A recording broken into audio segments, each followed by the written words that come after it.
న్యాయం కోసం ఇద్దరు మహిళలు రోడ్డెక్కారు. తమను వేధించడమే కాకుండా దాడి చేసినటువంటి వ్యక్తిని కఠినంగా శిక్షించాలని 3 నెలల నుంచి పోరాడుతున్నారు.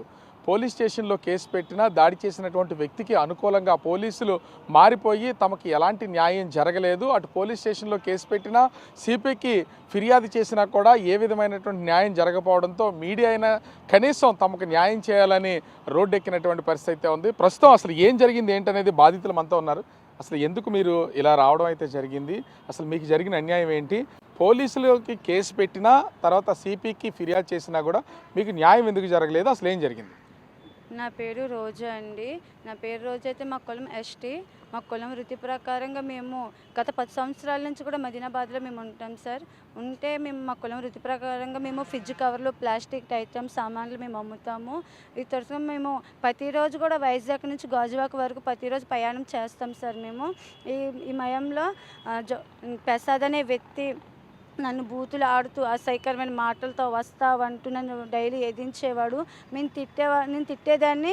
నేను తిట్టగా నా రోజు వెళ్ళిపోయేవాడు. మరుసటి రోజు మళ్ళీ అలాగే వచ్చి నన్ను ఇబ్బంది పెట్టేవాడు. ఒకరోజు ఏం జరిగిందంటే జనవరి 17వ తారీఖు ఉదయం పాతగాజువాక జంక్షన్లో నా చెయ్యి పట్టుకొని చున్నీ లాగా అందరి ముందు నన్ను అవమానించగా నేను చెప్పు తీసుకొని కొట్టాను సార్. కొట్టగానే లంజా నువ్వు నన్ను కొడతావా, నువ్వు నన్ను కొట్టాక నేనేంటో నీకు చూపిస్తాను చూడు, ఇదే వైజాగ్లో నిన్ను లేకుండా నేను చేస్తాను, రేపు నా వాళ్ళని తెచ్చి నీ చావుగట్ట నీ శవాన్ని పాతగాజువాక జంక్షన్లో పెట్టి నీ చావుగట్ట నేను చూడకపోతే నా పేరు మార్చుకుంటానని శబ్దాలు చేసి అతను చేస్తుండగా పబ్లిక్ నలుగురు వచ్చారండి. ఏంటమ్మా గొడవ అనగా నేను వాళ్ళతో చెప్పాను సార్, ఈడెవడో నాకు తెలియదండి, నన్ను అసహ్యకరమైన మాటలతో నన్ను వేధిస్తున్నారు అని చెప్పగా వాళ్ళు నలుగురు అక్కడికి వచ్చి వాళ్ళని తిట్టగా వాళ్ళు అక్కడి నుంచి వెళ్ళిపోయాడు సార్. వాడు వెళ్ళిపోయి ఉదయమే జనవరి 18వ తారీఖున సార్ మేము ఎప్పుడు మామూలుగా మేము వ్యాపారాలకు వెళ్ళాము. అనకాపల్లి వెళ్ళే బస్ స్టాండ్ దగ్గర పాతగాజువాక బస్ స్టాండ్లో మేము ఆటో ఎక్కాము సార్. నాకు సంవత్సరంన్నర బాబు అండి. నా బాబుతో నేను మా అక్క మాతో పాటు ఇంకో 2 వ్యక్తులు ఉన్నారు, ఆడవాళ్ళు ఉన్నారు. అందుకే మేము నలుగురు మా ఆటో ఎక్కాము సార్.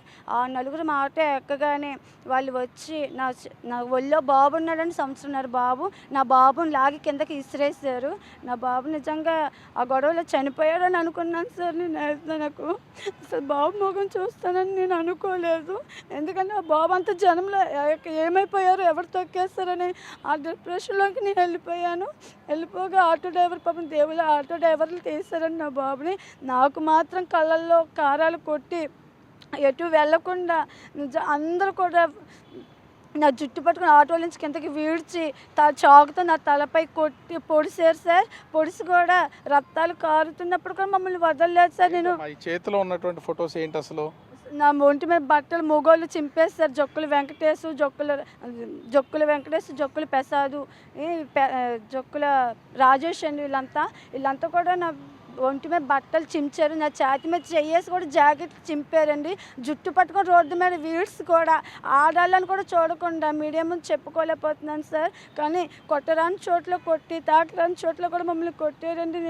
మాకు న్యాయం చేయమని పోలీస్ స్టేషన్కి మేము ఎంతగా వెళ్ళినాం. పోలీసులు చుట్టూ తిరుగుతున్నా కూడా అప్పటి నుంచి అంటే దాదాపుగా 3 నెలలు అవుతుంది కదా, అప్పటి నుంచి ఇప్పటి వరకు పోలీసులు ఏ విధంగా న్యాయం చేయలేదా, అసలు కేసు పెట్టలేదా? మేము కేసు పెట్టాం సార్. మేము హాస్పిటల్ అడ్మిట్ అయినాం. నేను బ్లడ్తో ముందు స్టేషన్కి వెళ్ళాను సార్. నేను హాస్పిటల్కి వెళ్ళలేదండి. ముందు గాజువాక స్టేషన్కి వెళ్ళగానే వాళ్ళు అక్కడ లేడీ కానిస్టేబుల్ గారు ఇంకో కానిస్టేబుల్ గారు ఇద్దరున్న సార్ లేరమ్మా, సార్ వస్తాక టైం పడుతుంది, ఈలో బ్లీడింగ్ చాలా అయిపోతుంది కదా, హాస్పిటల్కి వెళ్ళి ట్రీట్మెంట్ చేయించుకోండి, మేమే హాస్పిటల్ దగ్గరికి వస్తాం, కంప్లీట్ మేము రాసుకుంటామని చెప్పారు సార్. మేము వెళ్ళామండి. అలాగే వాళ్ళు వస్తానన్నారని మేము ఆర్కే హాస్పిటల్ జాయిన్ అయితే జరిగింది. మేము ఒక ట్రీట్మెంట్ జరుగుతున్నాక ఒక కానిస్టేబుల్ గారు ఒకరు వచ్చారండి. అసలు ఏం జరిగింది అమ్మ అంటే, మాకు ఇలా చేశారు సార్, ఇలా జరిగింది, మమ్మల్ని ఏదిస్తుంటే నేను జోడుతో కొట్టానండి, వాళ్ళు ఇలా మాపై దాడి చేశారు, మేము సార్ చెప్పడం జరిగింది. కానీ మేము చదువుకోలేదు సార్, మాకు అంత చదువు అయితే రాదు. మేము చెప్పిన కంప్లైంట్ ఒకటైతే ఆ కంప్లైంట్ వాళ్ళు ఇంకోలా రాసుకుని వాళ్ళకి అనుకూలంగా. తర్వాత మీరు ఎవరికి ఫిర్యాదు చేయలేదు? చేయలేదు సార్. పోలీస్ స్టేషన్లో కంప్లైంట్ పెట్టామండి. కంప్లైంట్ అనగానే ఆర్కే హాస్పిటల్ కానిస్టేబుల్ గారు వచ్చి అసలు ఏం జరిగిందమ్మా అంటే ఈ పాపని ఏది ఇచ్చింది అదంతా నేను చెప్పాను సార్. ఈ పాప బెడ్ మీద ఉంది. కానీ మరి అంటే పోలీస్ స్టేషన్లో న్యాయం జరగకపోతే సిపి గారి దగ్గరికి ఏమైనా వెళ్ళారా, కంప్లైంట్ చేశారా, అయినా మీకు న్యాయం జరగలేదా? సిపి గారు ఏమన్నారంటే వీడియోలో అయినా సిపి గారు చూపించండి, వెంటనే ఈ పాప డ్రెస్సులు చంపడం అవన్నీ చూసి అమ్మటనే మొగోళ్ళు ఎవరెవరైతే ఉన్నారో వాళ్ళు రిమాండ్లోకి తీసుకోండి, మీరు న్యాయం ఎటు పక్క అటు పక్క న్యాయం చేయండి, లేదా నేను మీ పోలీసుల మీద యాక్షన్ తీసుకుంటా అని చెప్పారు సార్. మరి పోలీసులు అట్లాంటి ఏం చేయలేదా? చేయలేదు సార్. రమ్మనండి సార్, మేము న్యాయం చేస్తామని అని చెప్పారు. మేము మీడియా కూడా ఆపుకొని కిందటి నెల 17వ తారీఖున వెళ్ళాం సార్. ఎలాగని మీరు స్టేషన్కి వెళ్ళండి అమ్మా, మీకు న్యాయం జరుగుతుంది నేను మాట్లాడామని చెప్పారు. వెళ్ళగానే మేము ఎస్ఐ గారు లేరు, చెన్నై వెళ్ళారు, వారం తర్వాత రండి అన్నారు సార్. మళ్ళీ వారం తర్వాత వెళ్తే ఏసీపీ గారు లేరు, వాళ్ళ అమ్మాయికి శ్రీమంతం, ఆయన అక్కడ ఉన్నారు, ఆయన రావడానికి 4-5 రోజులు పడుతుంది అన్నారు సార్. అప్పుడు మేము అలాగ మళ్ళీ 4-5 రోజుల తర్వాత వెళ్తే అలాగ ఎస్ఐ గారు లేరు, వాళ్ళు లేరు. మేము ఉదయం వెళ్తే సాయంత్రం అంటున్నారు, సాయంత్రం వెళ్తే పొద్దునని 3 నెలల బట్టి తిప్పుతూనే ఉన్నారు సార్. ఎవరి మీద కేసు పెట్టారమ్మా? మీ మీద దాడి చేసిన వాళ్ళ మీద కేసు పెట్టారు, లేకపోతే వేరే వాళ్ళు ఎవరి మీద కేసు పెట్టారు? సార్ మా మీద ఎవరైతే దాడి చేశారో వాళ్ళ పేర్లు అవన్నీ ఇచ్చాను సార్, వాళ్ళ మీద మేము కంప్లైంట్ పెట్టాం.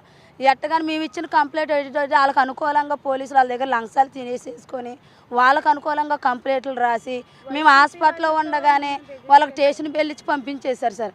అదేంటి సార్, మమ్మల్ని పబ్లిక్లో ఇద్దరు ఆడపిల్లలను కూడా చూడకుండా మా డ్రెస్సులు చింపేసింది కాక మా కళ్ళలో కారాలు కొట్టి మా మీద కత్తులతోటి కారం పొట్లాలతో మా మీద దాడి చేశారు. వీడియోలన్నీ ఉంటే మీకు స్టేషన్ వెళ్ళి ఎలాగిస్తారు సార్ అని మేము స్టేషన్కి వెళ్ళి అడిగామండి. అడగగానే వాళ్ళు ఏమన్నారంటే మేము ఎఫ్ఐఆర్ కడుతున్నామమ్మా, మీకు న్యాయం చేస్తామని చెప్పారు. మేము న్యాయం చేస్తారు కదా అని ఇంతవరకు మేము ఎడ్ చేసాం సార్. తర్వాత మీరు వచ్చి సిపి గారి కంప్లైంట్ అసలు ఏం చేయట్లేదని చెప్పలేదా? అక్కడ నుంచి మేము రాగానే మాకు ఇలా జరిగారు సార్, మాకు ఎంత అన్యాయం జరగగానే వాళ్ళకి మీరు చెప్పినా సరే వాళ్ళు యాక్షన్ తీసుకోవటం లేదండి అని సిపి గారికి మళ్ళీ చెప్పడం జరిగింది సార్. ఏసీపీ గారికి రాశారండి, ఏసీపీ గారి నుంచి మళ్ళీ డీసీపీ కూడా రాశారు గాజువాక. రాయగానే మేము వెళ్తే ఆ మేడం గారు నీ సంఖలో బాబు ఉన్నాడు నిజమే అయితే నిన్ను మొగోళ్ళు కొట్టారు, మేము రిమాండ్లోకి తీసుకుంటాం, ఎమ్మటినే జరిగిపోమ్మా, ఒక 4 రోజులు వెయిట్ చేయండి అని అడిగారు సార్. 3 నెలలు జరిగింది కదా, ఇంతవరకు అసలు వాళ్ళని అరెస్ట్ చేశారా? లేదు సార్, వాళ్ళకి స్టేషన్ బెయిల్ ఇచ్చేసి మళ్ళీ మా ఇంటి మీదకి వచ్చి వాళ్ళ ఇప్పుడు మమ్మల్ని ఎవరైతే కొట్టారో వాళ్ళ మనుషులు మా ఇంటి మీదకి వచ్చి వాళ్ళ తరపు వాళ్ళు మీరు కేసు రాజీ తీసుకోండి, మేము మాట్లాడతాం, మీకు వాళ్ళ మీద కేసు తీసుకోలేదు, ఈ గొడవలు ఇంకా పెద్దవి అవుతాయి, మీరు కేసు వాపస్ తీసుకోకపోతే మీ మీద తప్పుడు కంప్లైంట్లు కూడా వాళ్ళు డ్రెస్సులు చింపేసుకొని వాళ్ళ ఆడవాళ్ళు కూడా వెళ్ళి కంప్లైంట్లు పెడతారంటే మేము కేసు అయితే రాజీ పడం, న్యాయము అన్యాయం మీ కోర్టులో తీసుకుంటామని చెప్పాను సార్. మీరేం డిమాండ్ చేస్తున్నారు, ఏం కోరుతున్నారు? మమ్మల్ని ఇలా చేశారు కదా, వాళ్ళు రిమాండ్లోకి వెళ్ళాలి, మేము మీడియా ద్వారా మాకు సాయం అందించాం ప్రభుత్వాలు మేము కోరుకుంటున్నాం. ఇలా చేశారు సార్, వాళ్ళు రిమాండ్లోకి వెళ్ళాలి సార్, ఎందుకంటే రేపు మాకు జరిగినట్టు ఇంకో ఆడపిల్లలకు జరగకూడదండి సార్. అసలు మా బాబు మా పిల్లల మొక్కలు నేను చూస్తాను, నా సిచ్యువేషన్లో నేను అనుకోలేదు సార్. కారం కొట్టేసి అసలు నాకు 3 పిల్లలు అండి, అసలు నాకు ఏదన్నా అయితే నా పిల్లలు చూసే వాళ్ళు ఎవరు ఉన్నారు సార్?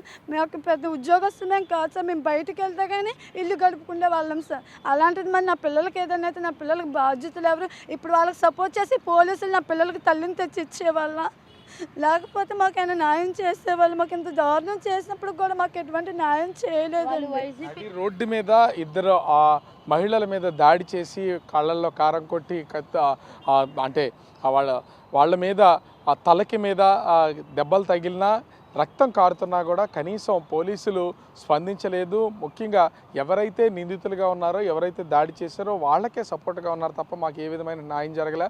3 నెలల నుంచి మేము పోరాడుతూనే ఉన్నాం. కేసు వాపస్ తీసుకోమని మమ్మల్ని బెదిరిస్తున్నారు తప్ప అవతల వాళ్ళ మీద ఏ విధమైనటువంటి చర్యలు తీసుకోలేదు.